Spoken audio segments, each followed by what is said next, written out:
இந்த வீடியோ பார்த்தப்பறம் நீங்களும் சொல்லுவீங்க, நல்ல வேளை நான் நார்த் கொரியால பிறக்காம போயிட்டேன். அங்க நீங்க பிறந்ததுல இருந்து சாகுற வரைக்கும் உங்களோட இஷ்டத்துக்கு வந்து ஹேர் ஸ்டைல் நீங்க வந்து வைக்க முடியாது. சோ அந்த கவர்மெண்ட் மூலியமாவே கொடுக்கப்பட்ட ஒரு மல்டிபிள் ஹேர் ஸ்டைல் மட்டும் தான் நீங்க வந்து ஃபாலோ பண்ணணும். சோ அங்க போயிட்டு எங்க பிள்ளைங்க எல்லாம் பயங்கரம் இந்த மாதிரிலாம் ஹேர் ஸ்டைல் வைக்க முடியாது. இதையும் மீறி நீங்க ஹேர் ஸ்டைல் வச்சீங்க அப்படின்னா இது மட்டும் இல்லாம உங்களோட வீட்டுல நார்த் கொரியா தலைவர்களோட படத்தை வந்து ரொம்ப ஒரு முக்கியமான லொகேஷன்ல வந்து வச்சிருக்கணும்.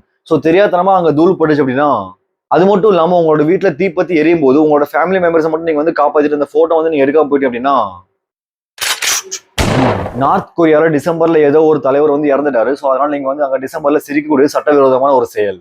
இது மட்டும் இல்லாம நார்த் கொரியாவோட இன்ஸ்டாகிராம், ஃபேஸ்புக், கூகுள் இந்த மாதிரி எந்த ஒரு சோஷியல் மீடியாவும் கிடையாது. சோ அந்த கண்ட்ரில உருவாக்கப்பட்ட 2-3 வெப்சைட் தான் இருக்கும். சோ அந்த வெப்சைட்லயுமே வந்து அந்த கண்ட்ரியை பத்தி தான் சொல்லிட்டு இருப்பாங்க. இந்த கண்ட்ரில நீங்க ஏதாவது ஒரு தப்பு பண்ணி அப்படின்னா உங்களோட 3 தலைமுறைக்கு அந்த தண்டனை வந்து நீடிக்கும். அதாவது உங்களோட தாத்தா தப்பு பண்ணி அந்த தண்டனை உங்களுக்கும் சேரும். நீங்க ஓட்டு போடலாம், ஆனா இருக்கக்கூடியது வந்து ஒரே கட்சி தான். சோ நீங்க வந்து ஓட்டு போடாம இருந்தாலும் மாட்டுவீங்க, ஓட்டு போட்டாலும் வந்து மாட்டுவீங்க.